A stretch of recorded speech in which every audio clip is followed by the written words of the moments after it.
the Everything But Politics podcast. Hello, friends, and welcome back to this very special edition of the Everything But Politics podcast. My name is Merrick Leeser, alongside Ethan and Evan Leeser. Fascinating conversation today. Joining us is Peter Cowan. Peter, welcome to Everything But Politics. Welcome. It's great to meet you, and it's great to have you on our show. Great. Thanks for having me. I'm looking forward to it. Our pleasure. So, Peter, where I want to begin, I would love if you could give our listeners some background into who you are and what you specialize in. Okay.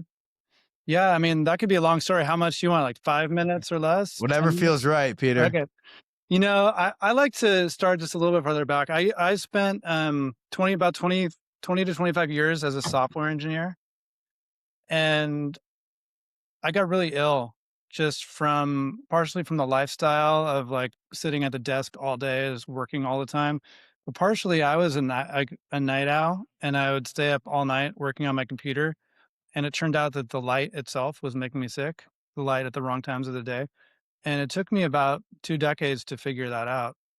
And when I figured that out, I was actually working at a company running firmware for wireless hardware. So basically Wi-Fi routers, but for like hotel chains and sports stadiums and like mid-sized businesses. So, you get the router and then like all the access points and stuff. And I was working on that router, and I'd have like at least three on my desk at any given time. And then my coworkers had them on their desks. And then there was just like probably dozens, if not hundreds, of Wi-Fi emitting devices and stronger devices too. And I got really sick. Even though I'd figured out the light situation, I got really sick when I was working there. And a coworker and I went to the boss and asked him if we could put an off switch on the Wi-Fi router. And they were just like, "Why would you want to do that? What would anybody want to do? It's not bad for you. So we don't want people to think it's bad." And you could tell there was just like the strategic, like just kind of like he's saying a script. And so I left that job soon after and wound up using everything I had learned about light and stuff to heal myself and get better. And then a couple of years ago, I started my own business, and it's kind of a mix. It's a wellness business. I do my own software. I sell red light panels and personal like coaching, and I do EMF mitigation, where I actually go into people's houses and I assess the situation, and I offer up strategies to kind of mitigate and reduce their exposure. So that's kind of like the high level story of who I am and where I came from. Thank you for sharing that. So I feel like at this point, this is probably the most health conscious time in any point in human history. I feel like the red light is especially big. Our mom actually does that nightly. I have a red light next to my bed, which is, I used to have like a bright fluorescent lamp, which is like the most, like, it was just like the worst thing to have next to your bed right before bed. So I got the red light next to my bed when I read and stuff like that, which is great. But at what point in your professional career, when you were in front of the screens all day, did you kind of translate that this screen is having a negative impact on my health? Because 20 years is a long time. And when did that light bulb go off for you? The light bulb went off. Ironically, the light bulb went off. Did not go off soon enough. It happened around, let's see. I mean, I started getting sick in my 20s, like in the late 90s. But when I got sick, I was actually working in a restaurant, and I went into computers at that point. So I think when I first realized it was actually because the screen was hurting my eyes, and I couldn't look at the screen even during the day. It was just actually causing physical pain in the eyeball. So I had to figure out how to make that stop so I could continue doing my job. And the first thing I did was like, old school screens, you got to just like, there's buttons underneath the screen, and you like press it and do like RGB values. And so at first I just dimmed it, and that was okay. But then I started messing with the color temperature just to get it less of a cool. And so I reduced it as much as I could get. And that was about I think 2009 or something like that. Okay. And I noticed that I started sleeping better. And so it was just kind of like just like a clue that it wasn't just the pain in my eyes; it was something else going on. This episode of the Everything But Politics podcast is sponsored by Brick House Coffee Co. For all my dark coffee lovers out there, Brick House Coffee has got you covered. Their black is a rich, bold profile for those who enjoy a bold cup with notes of dark chocolate. Now back to the show. How would you best define what EMFs are? Yeah, so EMFs, magnetism is basically a whole spectrum that goes from it's an electric wave combined with a magnetic wave. They're perpendicular to each other. Light is a form of electromagnetism. And on one end, you have things like gamma rays and X-rays that are very high energy, so high energy that if you're in the path of one of those waves, it's actually going to do direct damage to your cells and your DNA, and you're probably going to wind up getting cancer or some other just gnarly disease. And then on the other end, in the middle is light, and we have visible light that everybody knows. Like when you see a rainbow, it's the 7 colors. On one end, on the higher energy side, is ultraviolet light, and so that's where the type of radiation that is considered harmful starts, and it's called ionizing radiation, because the reason it's damaging your cells is because it's actually knocking electrons out of molecules, and that leads to oxidative stress, et cetera, like just direct damage to the cells, rather. Yes. And so that's UV light. And then on the other end, you have infrared light, and that's non-visible, and it's not as powerful, and it's actually a very healing form of energy. Below that is all considered non-ionizing radiation, and that is usually what we're talking about when we talk about EMFs, because that term itself, electromagnetic fields, came from engineers working on equipment that was sensitive to EMFs, and so they needed to control the EMFs so it didn't affect their machines.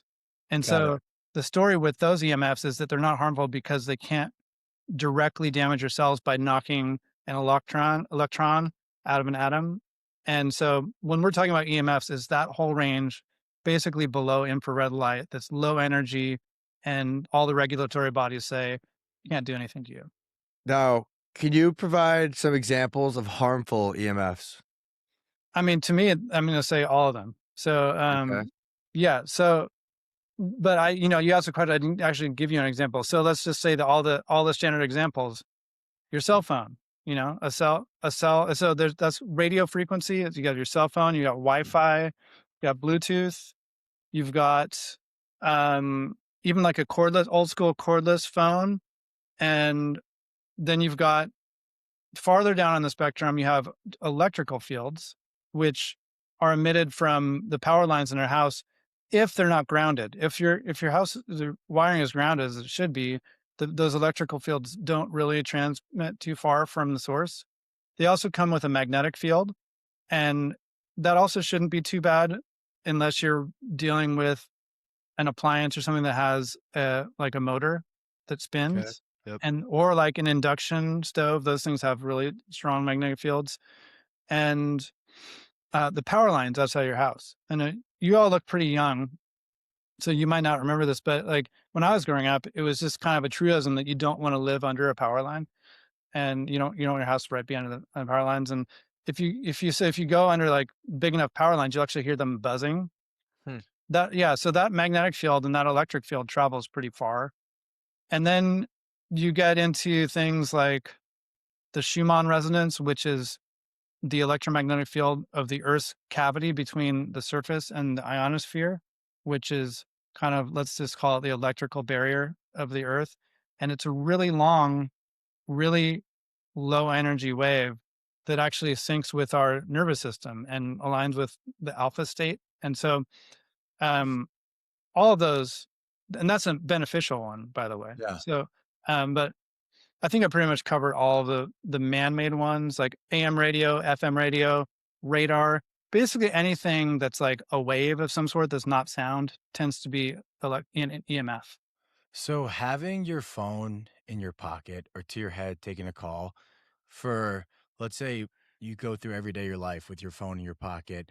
Over a course of a decade, what kind of damage can that really do to you? Yeah, I mean, so there's really good evidence that it's causing brain cancer, and there's good evidence that there's fertility issues. And, there's a lot of, like you said, there's a lot of health factors out there right now, a lot of things that are harmful to our health. So I never want to say it's any one thing only. Uh-huh.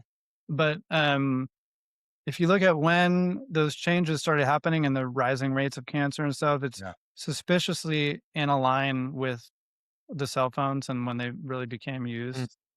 Is there a certain type of cancer that's the most prevalent? There is, it's like a glioblastoma or something. Like I'm not like I'm as far as like names of specific diseases, I'm not great, but Yeah. Mhm. and there's the study that you want to look at is actually was funded by the U.S. government.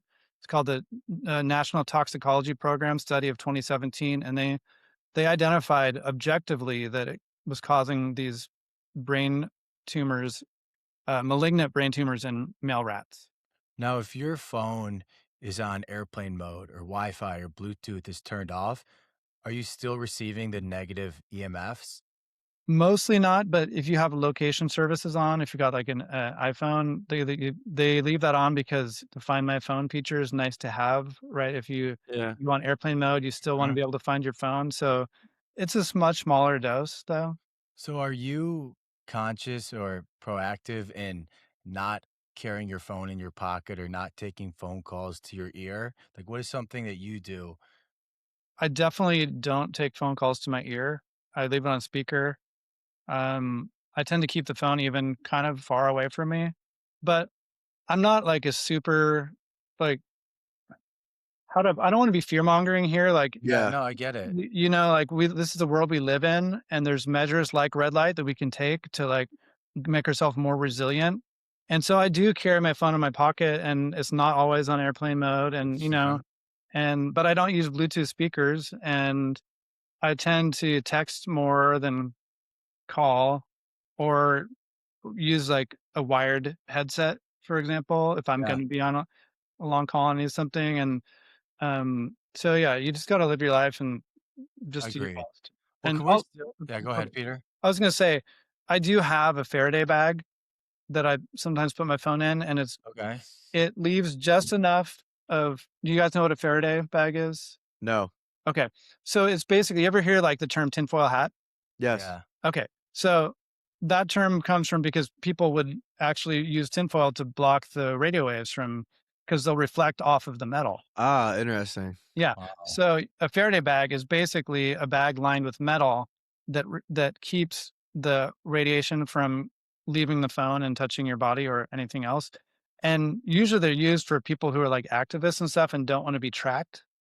Hmm. But you can also use them if you don't want to be exposed to the radiation. So they make ones that have like a little slit at the top that lets just enough out to receive your phone calls and texts, and it's drastically less than you would the exposure you would get if it was full contact. Interesting. Well, we're also in like the first generation to really have a wireless device that's always with us. We're still seeing the effects. Where do you think, or how do you think this plays out as time goes on and wireless phones and EMFs in your pocket become more of a norm?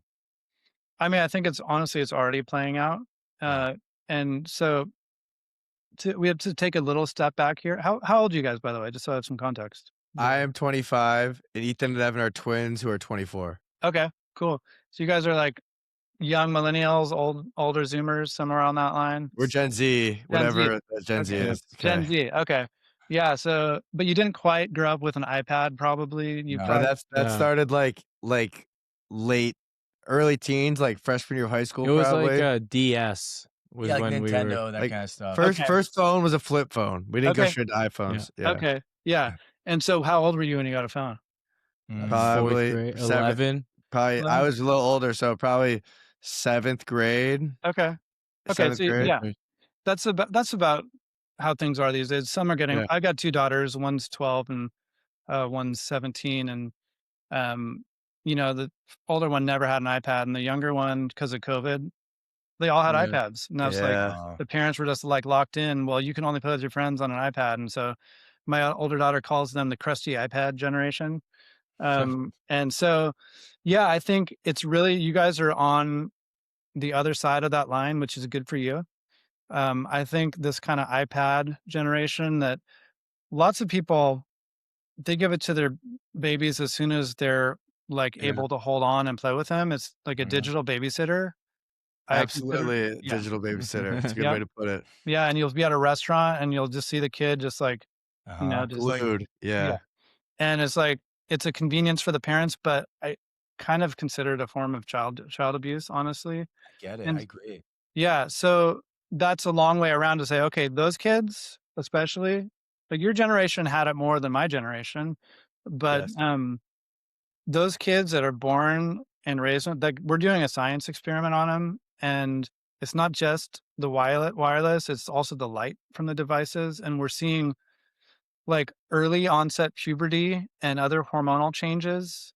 And the thing with the wireless is that it causes what's called oxidative stress, which is basically again just damage to your cells. And where it hurts you is a combination of where you're exposed and where your genetics show the weakest link. And that is something you inherit from your mom. So we can kind of look and see with someone, we can kind of maybe predict, look at what their exposure was like at a kid and say, what is mom dealing with? And kind of extrapolate what they're going to be dealing with. And so just a lot of the things we're seeing, just like young people already having like elevated like cholesterol and diabetes and obesity and vision problems and so on and so forth. And then you can even extend to things potentially like autism and ADHD. All these things I consider to be like diseases of the information age. And I think we're kind of at an inflection point. You said earlier that we're like at the most health conscious period in human history or something like that. And like it's true. And on the other hand, we're also on the whole most like bed rotting, tech addicted, like drooling Yeah. NPC time of history as well. It's so interesting, right? You're at such two different sides of the spectrum Yeah. at the same Well, I simultaneously. feel like they go hand in hand. I feel like we're more health conscious than ever because we're starting to realize that there's so many things in our daily lives that are not good for us. And one of them being technology and how it affects our health.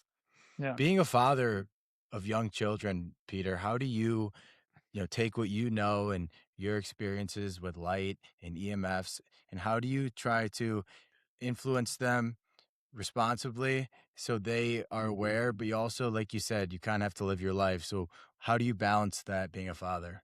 It's really actually quite difficult for two reasons. The one is just like the social effect of everybody's doing it. And so if you're Yes. not doing it, you're kind of telling your kids you're going to be isolated. And then for me particularly, I've got an ex-wife and a custody arrangement, and she's has different beliefs than I do. So it's kind of like a tightrope walk for me. But the best that I can do, and I say for other parents, is to actually embody your words. Don't tell them one thing and then do another thing. And if my kids ever catch me doing that, like it just kills anything I had to say. And Yeah. I'm sometimes I'm guilty. Like I'll just be tired, and I've got this really cool computer. It's called the Daylight computer, and it's got no blue light, and the Wi-Fi isn't on unless it's loading a page. So Wow. very low exposure. And so I'll just be like, I'm going to eat lunch and read on my thing. My kids see that and they just let me have it. Like even though like I'm like, this thing is like 99% Yeah. almost okay. And if I actually download my shit first, it's no exposure at all. But still like they can see. So you gotta live by what you say. Actions Absolutely. speak so much more louder than words. And then beyond that, like I just set up my house so it's easy to live that way. And so they don't have to think about it too much. And it's like you said, like having those light bulbs and like having routines where we dim the lights after sunset and Yeah. those things. Yeah, make it so like they don't want to know like circadian biology and mitochondrial health. Like they're Yeah. not gonna learn that. But if it's default, then people go along. Peter, how do you like feel the effects? Like I could feel the effect of when I wake up in the morning and go outside and let the sun hit my face. But for someone who just constantly is taking in all this LED light, like would they feel like a significant effect? And what would that feeling be if they just stopped consuming that LED light? It's a really good question, and I think it's hard to say with any individual person because everybody is affected differently. So, for example, for me, if I have LED light blasting in my eyes at nighttime, I just won't fall asleep. It'll take forever. But other people can just be like screen, screen, screen all day, and then just fall asleep like watching TV. Mhm. So, I think though the more common thing that affects everybody to a certain extent is like our nervous systems are just a little bit fried, and everybody's like a little bit on edge and just, I don't want to say crazy, but like sometimes, like, um, and so like I think when people get out of that situation, they just kind of calm down and they don't know why. But like you go camping or you go on vacation to a tropical location, you're just sitting outside in the sun all day and you just feel more relaxed. Yeah. Yeah, you're on vacation. Yeah, you're camping, but also you're not stimulating your nervous system. And so it's obvious it's not just the light and the Wi-Fi, it's also like the scrolling and Yeah, I get it. everything too. But I think for the most people, they almost don't even notice it's affecting them because they're always immersed in it. It's like if you ask like a fish what water is, it's not going to Yeah. know. But Yeah. take the fish out of water, like it's actually kind of a bad example because No, fish but wants to be in water, but you get the point. Like, Yeah, um, absolutely. yeah. So I would, my favorite party trick is you guys should try this out sometime. You ever go to a party and it's just like all the bright lights are on, like you're in like a Home Depot or something? Yes. I just go around and I turn off lights strategically until it's just, and dimming them until it's just like, usually they're still like bright white, like cool white Yeah. LEDs, but just I get it dim enough and everybody just like calms down and they're like, oh my God, I didn't realize that was affecting me. And it's It's very, kind of like that restaurant effect when they dim the lights. There's like studies that you'll spend more money and stay in the restaurant longer if the really, lights are dimmed. Yeah. Yeah. absolutely true. So, Peter, I want to go back. I want to jump back into the nervous system and ways to neutralize and even optimize our nervous systems. Okay. Those listening that live in modern 21st century America, where it's go, go, go, screen, screen, screen, that's the world. That's especially in the big cities of America. Yeah. What advice do you give to those people on regulating their nervous systems? That was a deep topic in like, I think just from the basic level is like, I think you mentioned it earlier, just like how technology is bad for us. Like, I would say re-examine really what you're getting from technology and look for ways to enjoy yourself without, just like from a personal perspective, because we're so immersed in this stuff. It's like default mode for most of us. And like I said, the bed rot thing, because I just read about like people of your generation, a little bit younger, that will just sit in bed and scroll TikTok all day. And like we're getting like a short-term reward from that. But going out and going on a walk and being bored and not having your phone is not going to give you an immediate reward, but it's going to give you that long-term like soothing of your nervous system.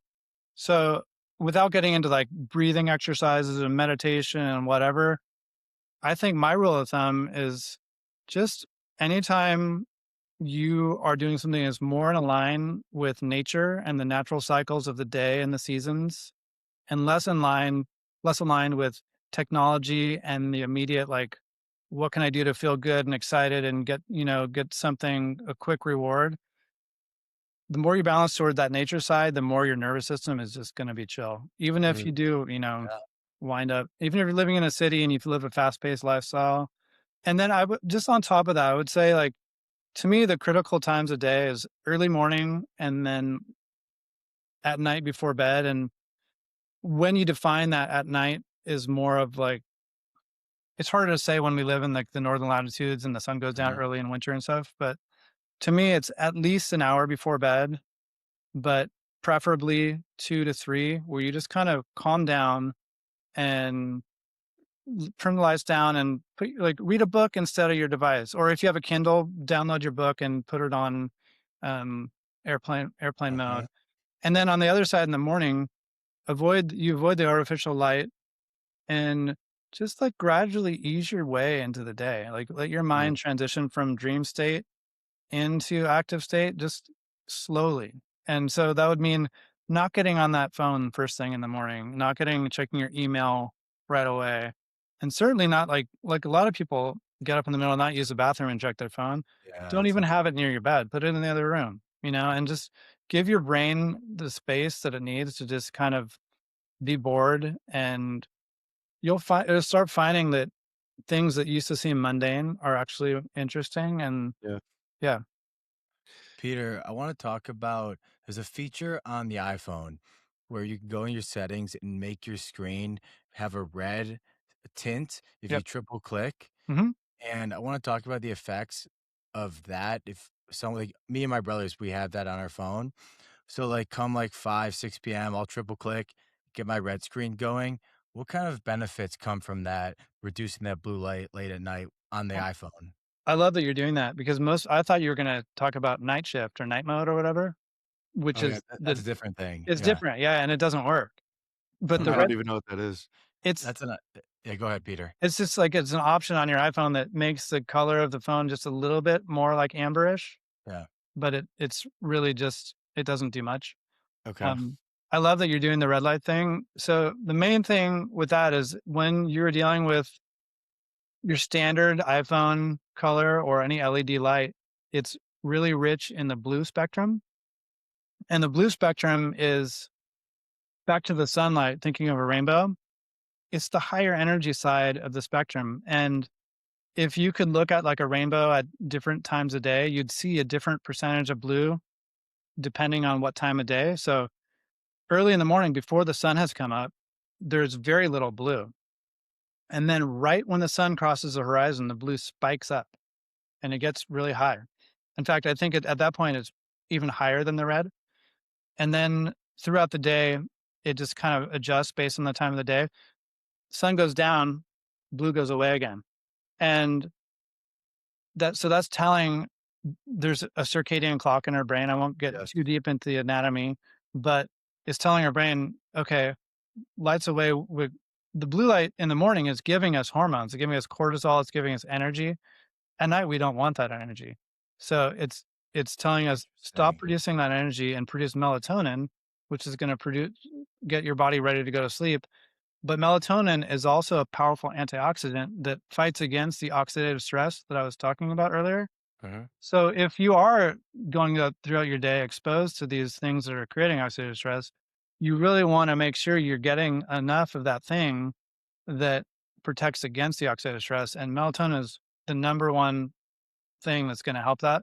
And so the longer you spend at night with that red filter on and your red light bulbs and stuff, the more melatonin is going to get released. And that when you fall asleep, it's going to start the repair cycle a lot sooner than it would have if you were just like scrolling until bedtime. Yeah. Because it takes Yeah. about 4 hours for that repair cycle to start. So if 3 hours before bed, you're cutting out all the blue light, then an hour after falling asleep, your body's going into the deep sleep mode and is ready to do the repair cycle. It's a huge, huge benefit to your health. Interesting. Yeah. Another thing that's a huge it's gonna be a big thing, I'm sure you're all aware of it, is AirPods. Uh-huh. And our generation especially, they got them in all day long, and obviously, we're pretty tuned in to having wired headphones, we're pretty health conscious about that, but I wanna talk about what you think the negative effects of AirPods will have and what your opinion is on all of that wireless headphone Yeah. stuff going on. I mean, so I live right next to a park and I like in the past couple of years, it's just been a sea change and the percentage of people who are walking around with their earbuds in and their sunglasses on and just like in their own little bubble. And to the extent that there's been any studies on the specific effects of earbuds, I think it shows thyroid problems. But the thing that concerns me is that those earbuds, yeah, they connect to your phone and your phone's wherever it is, but they connect to each other. So you got it in your ears, they're connecting through your brain, Yeah. Wow. right? And it's a low frequency, low power density signal, but the thing is that power density is not the number one cause, or the number one thing that explains harm from these waves. It's more about the information quality of the signal. So you can still be harmed by a low power density signal. And so I'm concerned about the brain and like the pineal gland in there. And that's where the melatonin gets released from. And we know that there's just like looking at brain scans, people in their 70s, 80s, 90s, like calcification of that pineal gland is becoming a huge problem. And then you've got the issue of the blood brain barrier, which can get opened up by RF radiation. And if that gets opened up, then you're getting more toxins in your brain. And then and including things like heavy metals and stuff. And then theoretically, the RF radiation is going to interact more with those metals in your tissues. And so it's just this massive feedback loop of Wow. just keep it out, keep that I blood agree. brain barrier intact. And Peter, you mentioned sunglasses. Yeah. And I've seen videos and read some stuff about how wearing sunglasses outside, blocking the direct sunlight to you and to your eyes is actually a negative thing. Can you speak more on that? Yeah. I mean, yes. And so I first learned about this German, I don't know if he was a doctor or not, but Andreas Moritz, I think was his name. And he was talking about how there's this one African country where the US was, we were doing something out there and they saw us all with our uh, sunglasses and they thought they looked cool. And so they all wanted sunglasses and they started wearing them and cancer rates started going up. And so sunglasses, they block very important parts of the spectrum. And so I mentioned UV earlier. To the extent that people know what UV is, they kind of maybe see the UV index on their weather Uh-huh. app and they're like, okay, I don't want to get burnt, so I'm gonna put sunscreen on and I don't want to like harm my eyes with the polarized lenses and all that stuff to protect your eyes. Okay, but um the UV in particular triggers neurotransmitter production in photoreceptors in our eyes. We're talking things like dopamine, serotonin, which breaks down into melatonin. Um, Another neurotransmitter that supports your thyroid function, and yet another one that actually gives your body more defenses against the harmful effects of sun. So if you're out there and you got your sunglasses on, you're going to be more likely to get sunburned, first of all. But also, you're not giving your brain the neurotransmitter support you need to have like a good mood and high quality focus so you can get your work done, and thyroid so you can, your endocrine system runs correctly. Yeah. But Peter, real quick, you've mentioned thyroid a couple times now. Can Yeah. you share the main role that the thyroid plays? I'll try that. Like, I'm not like, that's not my specialty, but it's part of your endocrine system. And so I think of thyroid as kind of energy related. Maybe you're like, if you're on a thyroid, if you have hypothyroidism, it means your thyroid is not functioning well, and you tend to be have a lot of fatigue, and you're going to start putting on weight, and you might even have like digestive issues and stuff. And then on the other end, if you're like hyperthyroid, then you're going to have a really fast metabolism, and you're going to feel like kind of anxious, and so Mm. it kind of helps regulate metabolism a bit. Yeah, I think that's a good explanation. And I feel, correct me if I'm wrong, most people, when they do have thyroid issues, especially in women, I believe, Mhm. they get like bloated in their throats and neck area. Is that correct? That's called a goiter. Yeah. And That that it's I think that's a correlated. particular form of maybe hypothyroidism, but it has to do with iodine deficiency. And Interesting. I don't think it's that common anymore because they put iodine in the salt. But yeah, definitely. Where are you guys based? We're in Indiana. Oh, Indiana. Okay. I was gonna say, I feel like that's the kind of thing you see in like some like older women who've like lived in New York City and just like had bad nutrition as kids and stuff. But Okay. yeah.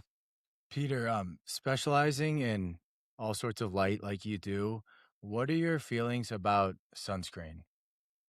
Don't like it. Don't use it. Yeah. We're on the same page. I Yeah. agree.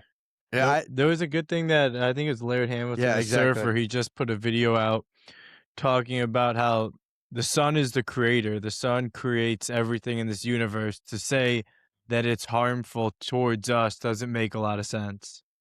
I love that video. Yeah, I love Larry. Yeah. Yeah, he's awesome, man. Yeah, I mean, I spent a month in Hawaii a couple years ago and didn't use sunscreen once, and I understand why people do it because they're going on their tropical vacation, and they go to Hawaii or the Caribbean, and the UV is like 10 or whatever, and they're gonna fry to a crisp, so they slather themselves with sunscreen, and it takes some work to do it right. You gotta dietary things you can do to support the chemicals that are going to give your skin more power to protect it from the sun, and then like getting that early sunlight, which is very dominant in the red spectrum, which acts as sunscreen itself, and then getting a tan, which again is going to protect more from burning.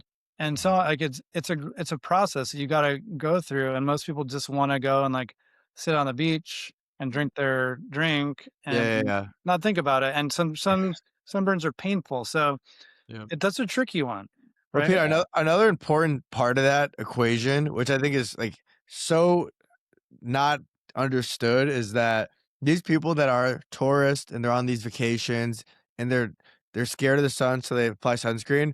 They're wearing sunglasses, Yep. which A lot of means them. a lot that does not. And they're not eating healthy. Yeah, They're probably not but hydrating either. yeah, but the sunglasses. Can you explain why your eyes need to absorb the sun, and what that does for your skin? Yeah, so it's back to the neurotransmitters, and I think this one is called histidine, Okay. and it just allows it's a neurotransmitter. It's been a while since I studied the exact like biochemistry of it. I'm not a biochemist, but it basically adds more protection against UV rays, and maybe it lets your body absorb more of them rather than the absorption going into other parts of your tissues that are in causing Yes. damage. Yes. No, we're absolutely aligned, Peter. And I feel like a lot of people are just catching on to this. But if you were to say this a couple years ago, it's almost like some hippie gypsy spell you're casting that people just totally Yeah. throw away. But Yep. with all the science now, I feel like people are catching up. So, Peter, I want to change topics. Something that you've been very outspoken about as of late is the situation with the San Francisco 49ers and all the injuries that have taken place in Levi Stadium, I think since 2014. Yep. So next to Levi Stadium, there's a massive energy plant. I believe it's Silicon Valley Energy is the company. I'm not 100% certain, but can you speak on what's happening there in Santa Clara with the 49ers? What's up, guys? One podcast, one song every week. Podcast on Mondays, music on Fridays. Check it out. Yeah, it's Silicon Valley Power, but it's really close. Okay. Yeah, so when they decided to move from San Francisco to Santa Clara, they expanded that substation massively. And it used to be just a little teeny substation, like actually across the street and in what's now the parking lot. And they built what is now the biggest substation in the SVP system. And they put it right behind the training facility. So if you look on a satellite map, you'll see it. It's literally just like a small street, and it's Yeah. like an access road. It's not like It's right next to it. right next to it. Yeah. And those things, they're interesting. So they emit a very powerful magnetic field, and all the power lines going into that substation also emit a very powerful electromagnetic field. And there's also some busings, like transformers and some busings that emit this magnetic field. So it's called a 60 hertz field because that's our electricity is 60 hertz. Okay. And the magnetic field it usually degrades before too far, but that the practice facility is close enough that a substation like that is likely still emitting an elevated field in the facilities, and the high voltage power lines are certainly emitting fields. But it emits something else, and that's something that I haven't talked about too much, and I'm actually going to release an article about very soon. And it's that if you ever look at the utility pole like across the street from your house, look at the look at the one to each direction. One of them's going to have a big jug, like a big gray jug. Yeah, I know exactly what you're talking You know what I'm about. talking about? Yeah. So Yeah. next time you see that, go look at it. There's a wire from that jug that goes into the ground. And the Okay. reason that's happening is because we don't have clean 60 hertz electricity. That's a myth.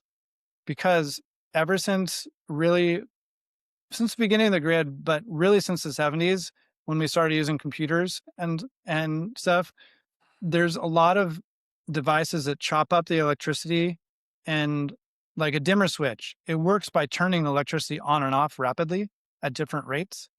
And then if you've got like your phone charger, you know, that little box, or like your computer charger, that box Yep. is converting the AC to DC. So anything that converts AC to DC is going to create harmonics on top of that 60 hertz. And these harmonics can get really high, even into like the AM radio frequency. And that causes the neutral return wire to overheat. So rather than upgrade the electrical infrastructure in this country, they decided just to pipe it into the ground. And then at a substation, they put a massive copper grid underneath the substation to suck that electricity through the ground back to the substation. So if you're near a substation, it's very likely that the stray ground current is going to be a lot more elevated. And that's basically right where the 49ers are practicing. So it's just kind of like the perfect storm of electromagnetic radiation where they practice. And what exactly is this electromagnetic exposure doing to the 49ers players? So my hypothesis is that it's slowly degrading their collagen, and it's doing so. It's kind of like, it's not only is it degrading it, but it's preventing it from repairing as well. And the mechanism that I've identified, I identified 5 mechanisms, but I'm like, it would take us 2 hours to go through them. And so Okay. primary mechanism that I think is this kind of the base level of understanding is, we have something called the mitochondria that Yep. is, you guys have heard of them? Powerhouse. Powerhouse. Yeah. So anybody who's taken a high school biology or anatomy knows about Exactly. that. It gives our cells energy, and it does so by, this is the traditional explanation, taking electrons from our food and transporting them across the electron transport chain and creating water, ATP, and free radicals, also known as radical oxygen species. And so there's a direct relationship to how much water you're making and how much actual oxygen species you're creating. And so if you take those electrons, a charged particle moving creates its own electromagnetic field, and then you overlay another field, and you got this law of physics, it's called the law of superposition. You alter that field. And so by altering that field, you start losing electrons. And when you lose an electron, that means more radical oxygen species and less water. And the way I like to visualize it is, for people, is if you drop a pebble in like a still pond, you get those nice little ripples. Mm-hmm. And then let's say a boat comes by like from far away, and you get the big wave. So the big wave's coming through.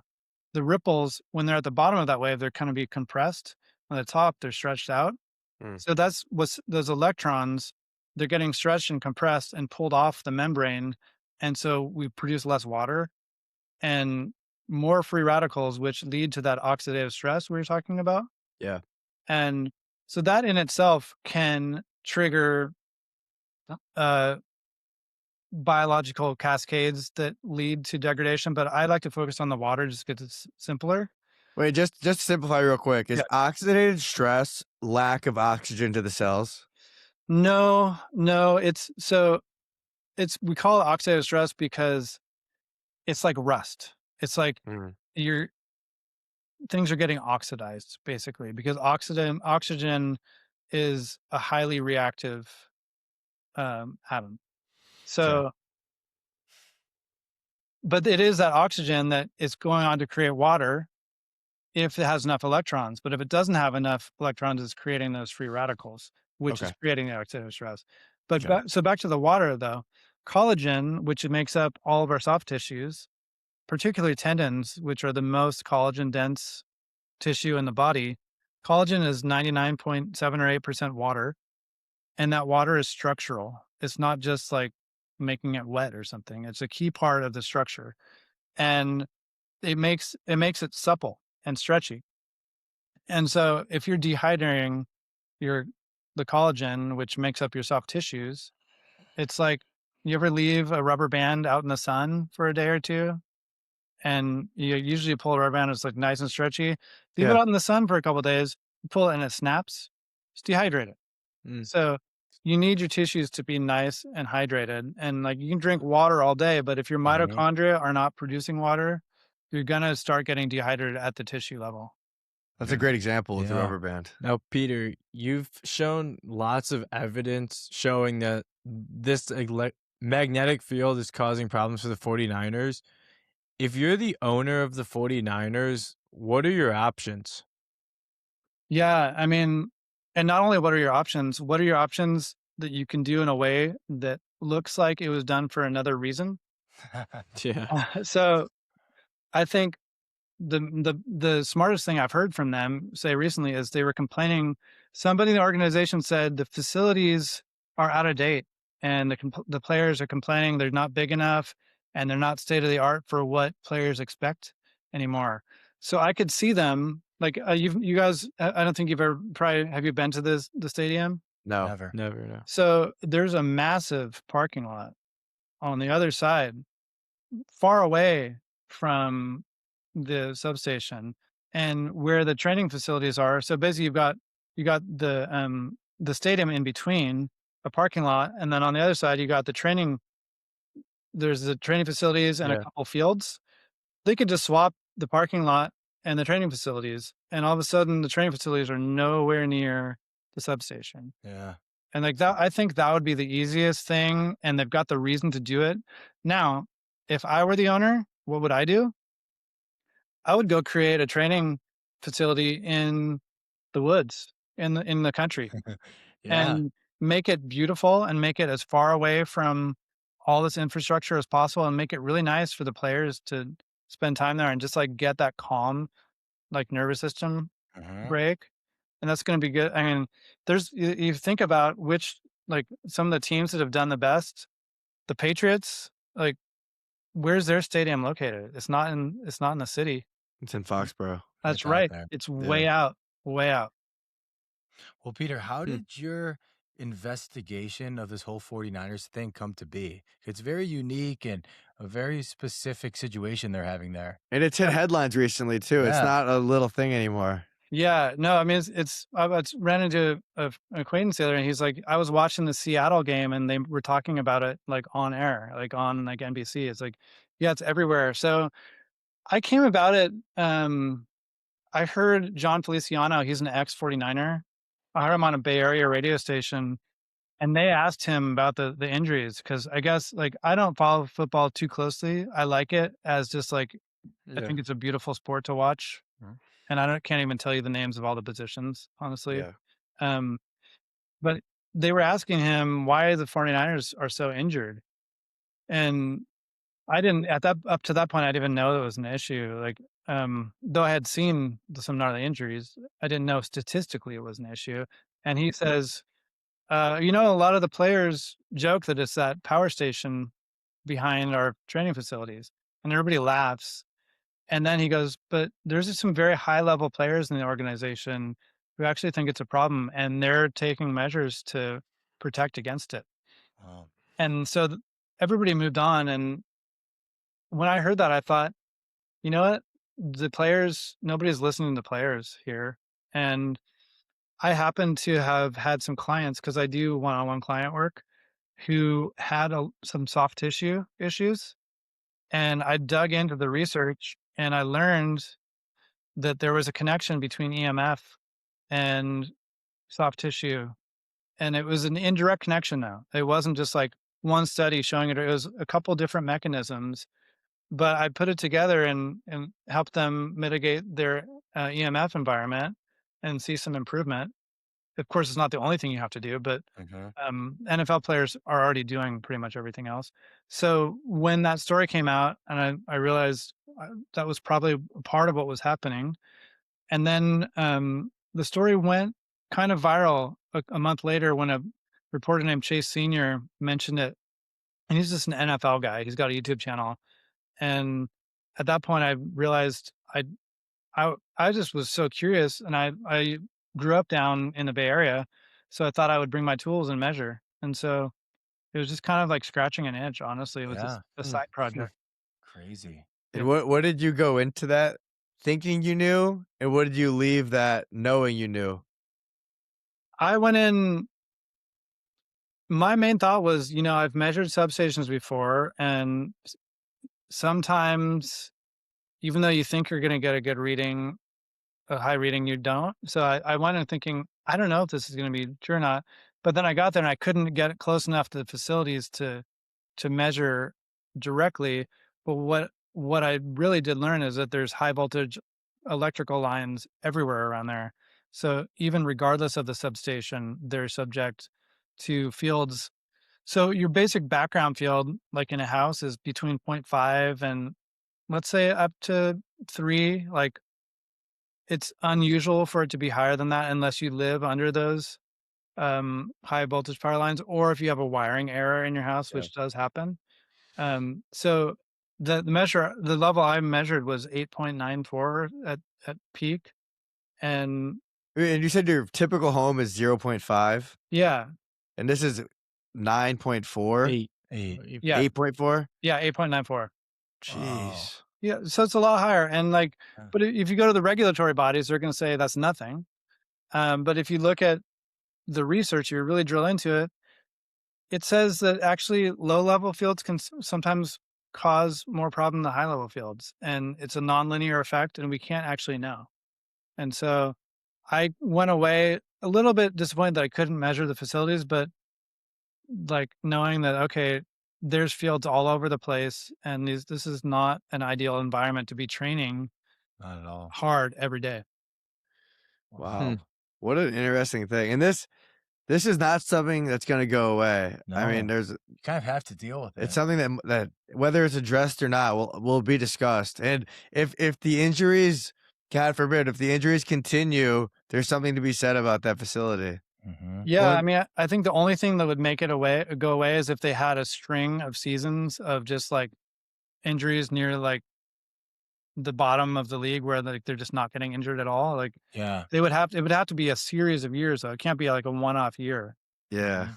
I mean, if you look at every one of their star players, Christian McCaffrey has been injured multiple times. George Kittle continues to get injured. Brock Purdy was injured. I mean, you're looking at lawsuits potentially by the players suing the team, saying this facility is not proper. I don't think the team necessarily, because I've thought about this from a legal Yeah. perspective, and I do actually have a piece on my Substack that I've mostly written that takes forever to fact check. So hey, if there's any lawyers out Sure. there that want to help, hit me up. Um, Your I do- Substack's great, by the way. Thank you. Really, really enjoy it. Yeah. Awesome. I'm about to post another piece about the 49ers that I'm really excited about. Nice. But I think the lawsuit would actually be against Silicon Valley Power. And then and Absolutely. there Makes more is sense. Yeah. there is precedent. And so I actually see the team itself, the 49ers ownership, as victims as well. They Though would I don't sue. think they would maybe because they could prove economic harm.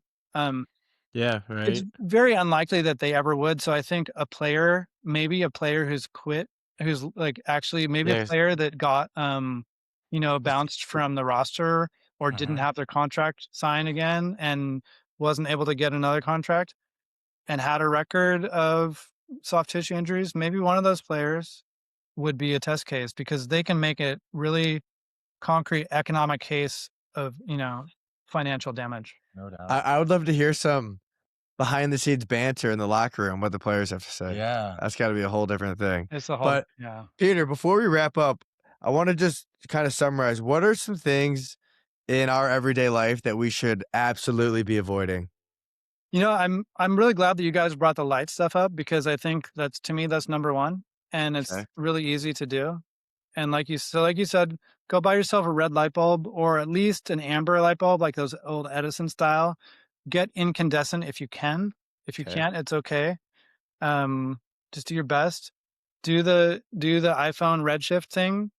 Yeah, that's big time. It's big Really time. is. Yeah, and also, like, live your life, like, you wanna go out and party and whatever, hang out with friends, you do that, but then on the nights when you're home, which is for most people, most nights, just lock it down. And if you like watching TV a lot at night, get yourself some blue blocking glasses, Mm.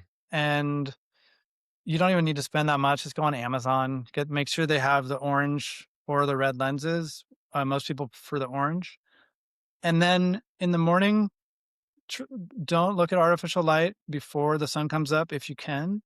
If you have to, use those blue blockers, and then go outside right when the sun comes out, and then try to spend at least a half hour outside before around 10 a.m. and do those three things. Like, you're going to be a long way towards giving your body the resilience it needs to deal with all these stressors that we're constantly inundated with. And then if you want to, on top of that, leave your phone on airplane mode when it's in your pocket and you don't need it, and turn your Wi-Fi off at night. But if you do that, make sure that your other devices aren't just trying to, like, if you got like a Ring and like a Nest and all those things, and you turn your Wi-Fi off, all of a sudden they're just gonna be like pumping up more Wi-Fi themselves because they can't find the signal. So you got to go on both ends. Wire your desk set up. Get an Ethernet cable. If you can easily plug that in, do it. Like, all these things you do at once, and then your exposure goes down for good. So it's really easy to do. And then just don't stress about it, because stress is probably actually worse for you than any of this stuff. Yeah. Love it. Yeah, there's something so powerful when walking early or walking late and the sun is either rising or setting. You could just stare at it without it hurting you. Like, that is such a powerful feeling that I can't explain, but it really is something that to behold. I got one more question. Merrick and I will sometimes get up at 5 in the morning, and right as we walk into the gym, I mean, these are the brightest lights imaginable at the gym. Like, what are options for that? You know what I would do? Yeah. First of all, I would try to find a better time to work out, but let's say you're not, let's say you can't do that. Okay. I would, the full body covered, hoodie, put the hood on over your head, wear the blue blockers. Yeah. I like that. Yeah, because you have get the some light blue receptors in blockers. your skin and your subcutaneous fat as well. And so, Just to I like Yeah, that. so it's like everyone in there is wearing microplastics. They got AirPods in. That's another thing. They got I mean, you name it. They're doing all the wrong things. They're half of trying to them are avoid like that. working out fasted too. And like, it's hard on your body. Yeah. I usually work out fasted, Do you? so that's interesting. Yeah. But fasted being you ate the night before, so maybe like 10 hours later, 12 hours later. Yeah. If Yeah, you consider that a true fast, I just mean like morning fast, like before you've given your that's body okay. like fuel for the day. like a banana, You- yeah. You guys, you're young guys, so you can handle it. But when you start getting older and stuff, and you're fasting and you're getting that cortisol bump from being up in the morning and then from all the light, and then you're causing stress in your body, which from the exercise, more cortisol. It's just like, you might actually it might be more catabolic than anabolic. You might be getting no benefits from the actual, if you're lifting weights or whatever. So anyway, that's a whole other side topic. Yeah. Like, Yeah. I don't want people to overthink it. Like, if you're going to the gym, good for you. Yeah, absolutely. Absolutely. well, Peter, so first and foremost, thank you for taking the time. Thank you. Really appreciate you being here with us. We're gonna have to do a part 2 because I'm sure some new information is gonna come out from now until then. Love your work on X. Love your Substack. You're a wealth of knowledge. Those listening, they want to keep up with you and your work. What's the best way to do that? I would say number one is just go to the Substack. It's Mhm. peteranthonycowan.substack.com, but hopefully you guys will post it in your Yeah. Yep. Yeah, I'll have the That's- links in the description. And then I have, and if anybody's interested in this light-based health stuff, you can go to my website, sunlightis.life, and it's got some links from information and some tools, including an app that just lays it all out for you, really simple. And then beyond that, yeah, find me on X or find me on Instagram. I'm more active on X, and you can always, if you got any questions, hit me up. I do EMF consultations if locally here in Oregon now. So, Okay. yeah. Thank you, Well, Peter. Peter Cowan, it's been a pleasure to have you on Everything But Politics, and we look forward to doing it again. Thanks for your time. Awesome. It's been a pleasure being here, and fun not talking about politics at all. Uh-huh. Yeah, all the best, Peter. Keep shining your light.